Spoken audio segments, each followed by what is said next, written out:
اس کے بعد کیا ہوا کہ جب وہ لوگ معافی مانگنے کے لیے گئے، دیکھا اس شخص کا دروازہ بھی کھلا ہوا ہے، تو وہ بھی زار و قطار رو رہا ہے۔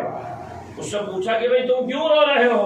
کہ امام حسین نے مجھ سے خود فرمایا کہ تو ہم پہ جان چھڑکتا ہے، محبت کا دعویٰ کرتا ہے، تو ایسا کام کیوں کرتا ہے کہ تیرے پہ امام باغہ کے لوگوں نے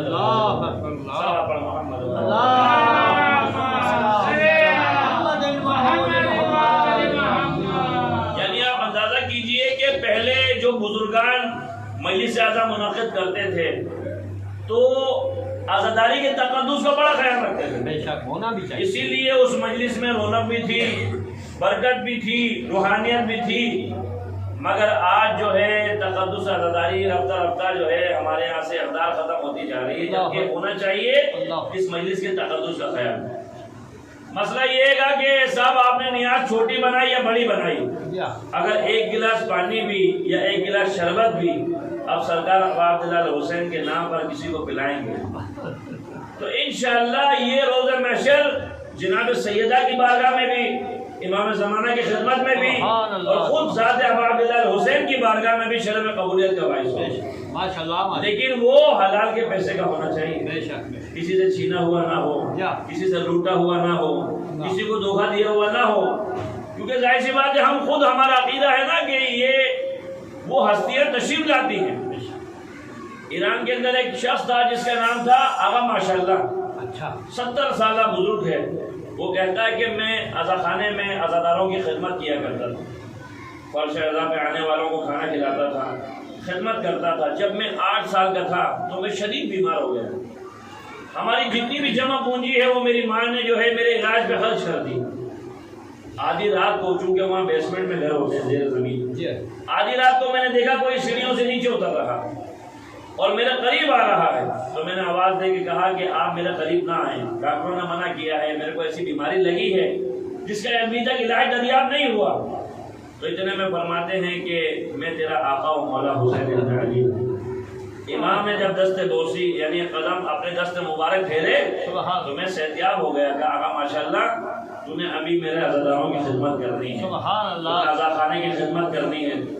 اس کے بعد جو ہے کہا مولا میری علاج کے اوپر جو ہے سارے پیسے خرچ ہو گئے، محرم آنے میں 4 دن باقی ہیں، کہا فرش خزانہ بچھانا تیرا کام ہے، اہتمام کرنا ہمارا کام ہے۔ اس کے بعد کہتے ہیں دوسرے دن جو ہے ایک آدمی ایک بڑی سی گاڑی لے کے آیا، ٹرک میں مثلا تبرکات کا سامان لے کے آیا، کہا بھائی ہمارے جو کمپنی کا مالک ہے نا، اس نے کہا ہے جب تک آپ کی اس امام بارگاہ میں مجلس ہو رہی ہے تو تبرک کا اہتمام ہم کریں۔ سبحان اللہ، تو کہہ رہے ہیں پتہ نہیں کہاں سے جو ہے یہ ضرورت ہے مجلس کے تبرک کا پورا ہوتا رہا، ہمیں خود نہیں معلوم۔ اور ایک دن میں نے جاگتی آنکھوں سے دیکھا امام حسین علیہ السلام جو ہے خود تشریف لائے اور میں لیٹا ہوا تھا، میں نے کہا تھوڑی دیر میں جو ہے اٹھوں گا، میں امام بارگاہ کو جو ہے صاف کروں گا۔ امام نے فرمایا تو آقا ماشاءاللہ تو لیٹا ہوا ہے، میرے عزادار آنے والے ہیں۔ جاگتی آنکھوں سے میں دیکھ رہا ہوں امام کو، تو وہ میں نے بھولتی کی سمت میں اٹھا اور میں نے جلدی سے امام بارگاہ کو صاف کیا۔ کہا اگر میرے ماننے والوں کو پتہ ہوتا کہ میں اپنے آنے والوں کا عزاداروں کا کتنا مشتاق رہتا ہوں تو یقیناً جو ہے وہ غافل نہیں رہتے اس چیز سے۔ میرے دوستوں، میرے بھائیوں، خدا آپ کو توفیق دے، ہو سکتا ہے جناب سیدہ آپ کی اس مجلس میں آنے سے راضی ہو، ہو سکتا ہے امام زمانہ آپ کی اس مجلس میں آنے سے راضی ہوں۔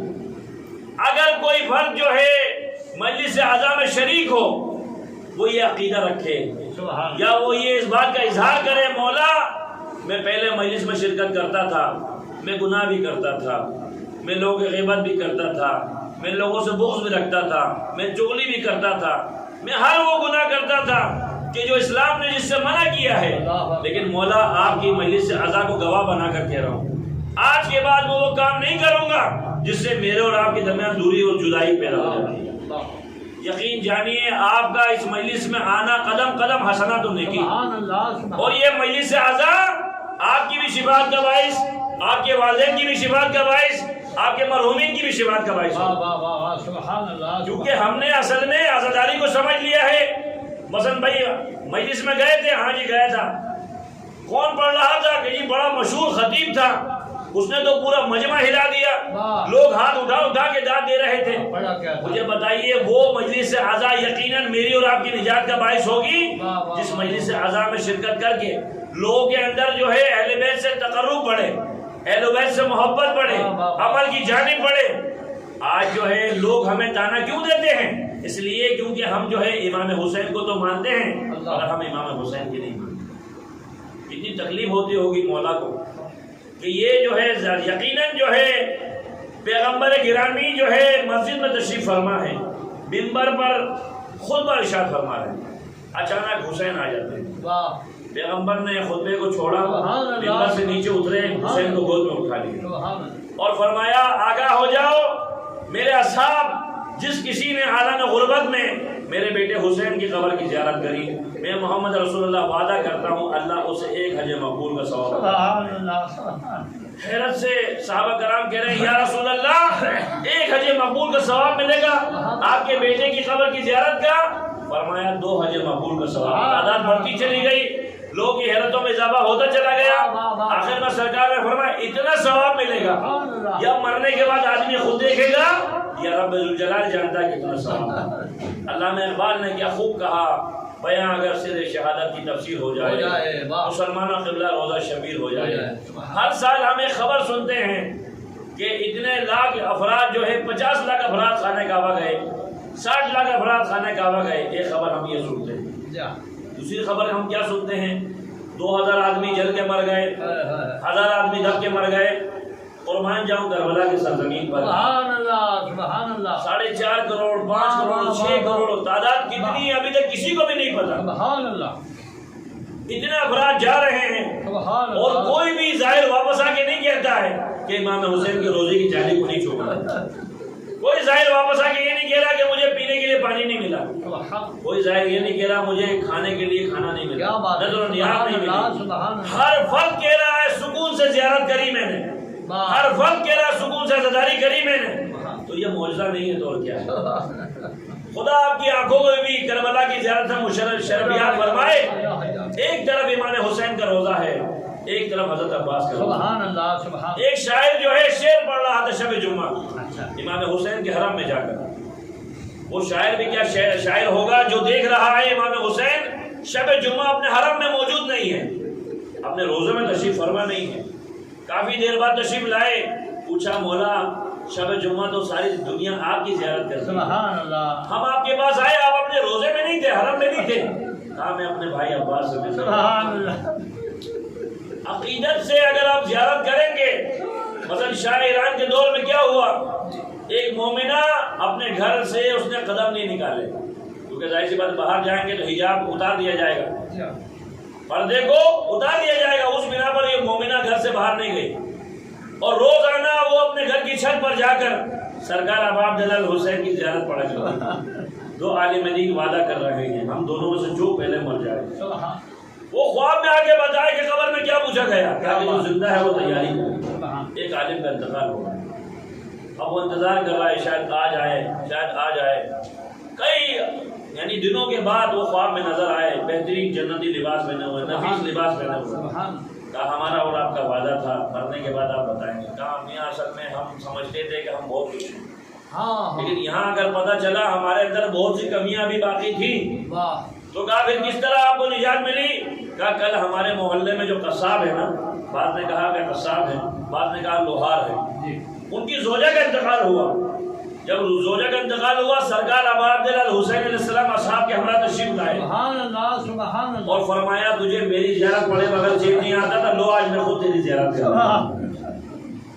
عرض کرنے کا مقصد یہ ہے اگر پوری زیارت نہ پڑھ سکے گھر سے نکلتے ہوئے السلام علیکم یا ابا عبداللہ حسین پڑھے تو یہ بھی سلام امام جب صادق علیہ السلام فرماتے بنفس نفیس سرکار ابا عبداللہ حسین کی خدمت میں پہنچے۔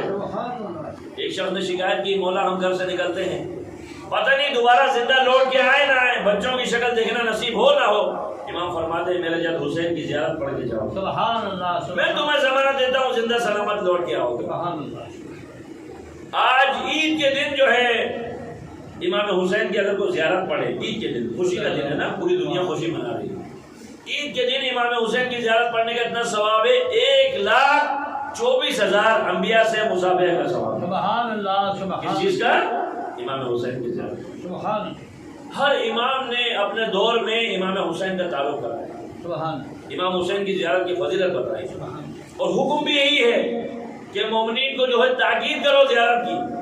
اچھا اگر کوئی نہیں جا سکتا کربلا تو اس کے لیے یقیناً یہ عزا خانہ ہی کربلا ہے. سبحان اللہ یہ مجلس عزا ہی جو ہے شام غریبہ ہے، یہ مجلس عزا ہی جو ہے یقیناً جو ہے ایسا ہے، کیونکہ ظاہر سی بات ہے پڑھنے والا جو ہے جب ذکر مصائب بیان کرتا ہے تو پڑھنے والے کی ہاتھوں میں کوئی چھڑی نہیں ہوتی جادو کی کہ جس سے لوگ جو ہے مچلنا شروع ہو جاتے ہیں، گریہ کرنا شروع ہو جاتے ہیں. نہیں، یہ اہل بیت سے عقیدت ہے ہماری، سبحان اللہ اہل بیت سے محبت ہے کہ جب ہم ان کے مصائب کو سنتے ہیں بے ساختہ ہماری آنکھیں چھلک پڑتی ہیں.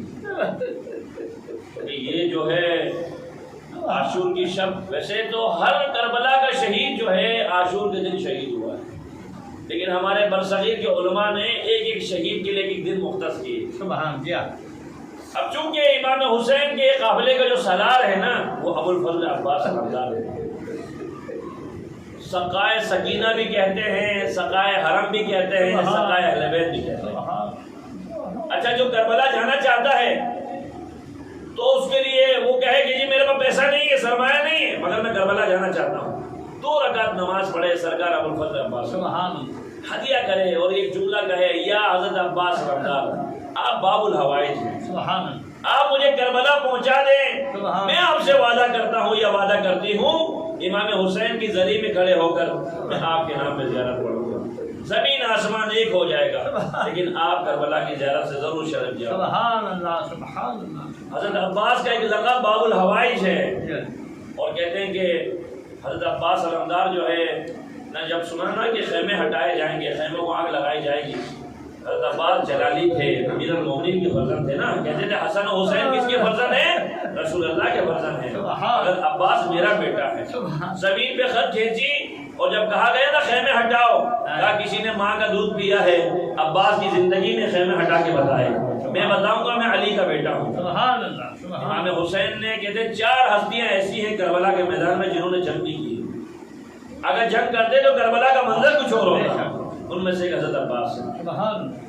سکینہ جو ہے اپنا سوکھا ہوا مشکیزہ لے کے آئی، چچا جان 3 دن ہو گئے، خیمے میں پانی بن گئے، بچے الادش کی صدائیں بلند کر رہے ہیں، چچا جان اگر پانی سکینہ بابا سے اجازت دلوا دو میں تمہارے لیے پانی لے آؤں گا. تو اس کے بعد جو ہے امام حسین نے جو ہے کہا سکینہ چچا کو بھیج تو رہی ہو، کل کو تم خود گریہ کرو گی، کیونکہ علم محمد سے جانتے ہیں نا کہ آگے کیا ہونا ہے. سکینہ کا سوکھا ہوا مشکیزہ لیا تو کہتے ہیں امام حسین نے تلوار لے لی، ایک نیزہ دے دیا کہ بات جنگ نہیں کرنی ہے، دفاع کرنا ہے. ساقی کوثر کے ٹھوکروں میں پانی تھا. سبحان اللہ. تو کہتے ہیں کہ میرا برا کی طرف چلے ہیں، سب سے پہلے سکینہ کی سوکھی ہوئی مشکیزے کو بلا. اللہ. آپ کبھی علم کو دیکھیں نا، علم کے چھوٹا سا مشکیزہ ہوتا ہے، یہ سکینہ کی یاد کی وجہ سے یہ مشکیزہ رکھتے ہیں، تو لہذا سکینہ کے صبح وہ مشکیزوں کو بھرا ہے. اس کے بعد چلو میں پانی لیا ہے، جیسے چلو میں پانی لیا نا، سکینہ اور بچوں کی الادش کی صدائیں جو ہے نظروں میں گھوم گئی ہیں. وہ پانی نیرا برا میں واپس پھینکا ہے. اپنی سواری سے کہتے ہیں میرے سواری تو بھی پیاسا ہے، پانی پی. وہ بے زبان کہتا ہے میرے مولا جب تو نے پانی نہ پیا اس غلام کی کیا مجال ہے کہ پانی پیے. کربلا میں خدا توفیق دے آپ کو، شرف زیارت بخشے آپ کو کہ آپ کربلا جائیں. امام حضرت عباس کا وہ بازو جو ہے جہاں شہید ہوا ہے نا، وہ آج بھی کربلا میں زیارت گاہ بنا ہوا ہے. تو وہ ایک ملعون نے جو ہے وار کیا ہے، ایک بازو شہید ہوا. اپنے آپ کو تسلی دے رہے ہیں راہ حسین میں ایک بازو شہید ہوا تو کیا ہوا. اس کے بعد حضرت عباس نے کیا کیا، دوسرے ہاتھ سے جو ہے سکینہ کے مشکیزے کو تھاما ہے اور گھٹنوں سے علم کو تھاما ہے. چلے ہیں آگے. جب دوسرا مشکیزہ بھی شہید ہوا، جب بازو شہید ہوا نا، اس کے بعد دانتوں سے سکینہ کے مشکیزے کو تھاما ہے. جب کسی ملعون نے جو ہے سکینہ کے مشکیزے پہ تیر چلایا تو ایک مرتبہ زخمی حالت میں گرے ہیں. السلام علیکہ یا ابا عبداللہ. امام حسین نے عباس کے سر کو اپنے گود میں لیا ہے کہ عباس ساری زندگی تو نے مجھے آقا کہا ہے، کہا میری ماں نے ہمیشہ مجھے تاکید کی ہے حسن حسین کو آقا نہیں آقا کہنا ہمیشہ، بھائی نہیں کہنا۔ امام حسین فرماتے ہیں عباس تو نے ساری زندگی مجھے آقا کہا ہے، آج جو ہے تو مجھے میرے کہنے پر بھائی کہہ کے پکار۔ کہتے ہیں آقا میں نے سنا ہے جب میں دنیا میں آیا تھا میں نے آپ کے چہرے کی زیارت کی تھی، میں چاہتا ہوں دنیا سے جاتے ہوئے بھی آپ کے چہرے کی زیارت کروں۔ آقا میری ایک آنکھ میں تیر ہے، دوسرے سے خون جاری ہے۔ امام حسین نے ابا کے دامن سے خون کو صاف کیا ہے اور کہا آقا میری لاش کو خیمے میں لے کے نہ جائیے گا۔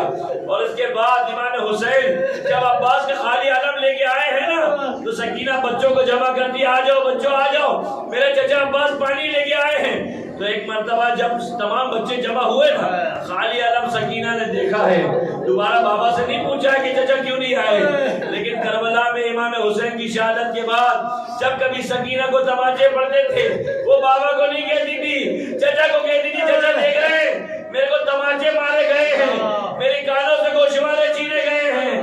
ماتم حسین یا حسین یا حسین یا حسین جزاک اللہ۔